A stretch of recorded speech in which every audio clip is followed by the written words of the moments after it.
ഈശോയിൽ ഏറ്റവും സ്നേഹിക്കപ്പെട്ടവരെ, ഏശയ്യാ പ്രവാചകന്റെ പുസ്തകം 35 അധ്യായം 2 വാക്യം, കാർമലിൻ്റെയും ഷാരോൻ്റെയും പ്രതാപവും അതിന് ലഭിക്കും. അവ കർത്താവിൻ്റെ മഹത്വം, നമ്മുടെ ദൈവത്തിൻ്റെ പ്രതാപം ദർശിക്കും. ദൈവമഹത്വം നിറഞ്ഞ ഈ കാർമൽ മലയുടെ രാജ്ഞിയാണ് പരിശുദ്ധ അമ്മ. 1251 ജൂലൈ 16 വിശുദ്ധ സൈമൺ സ്റ്റോക്കിന് പ്രത്യക്ഷപ്പെട്ട കർമ്മലനാഥ അമ്മയുടെ സംരക്ഷണത്തിൻ്റെ അടയാളമായി നമുക്ക് ഉത്തരീയം നൽകി.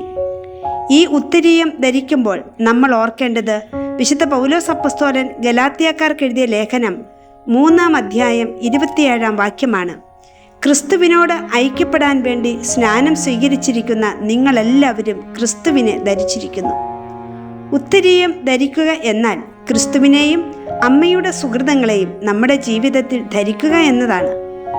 ഭക്തിയോടെ ഉത്തരീയം ധരിക്കുന്നവരെ ആപത്തുകളിൽ നിന്ന് കാത്തുകൊള്ളാമെന്ന് അമ്മ വാഗ്ദാനം ചെയ്തിട്ടുണ്ട്. സങ്കീർത്തനം 91:11 നിന്റെ വഴികളിൽ നിന്നെ കാത്തുപാലിക്കേണ്ടതിന് അവിടുന്ന് തൻ്റെ ദൂതന്മാരോട് കൽപ്പിക്കും.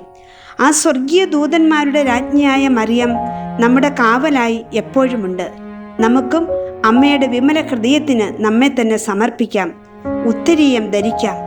എല്ലാവർക്കും കർമ്മല മാതാവിൻ്റെ തിരുനാൾ ആശംസകൾ.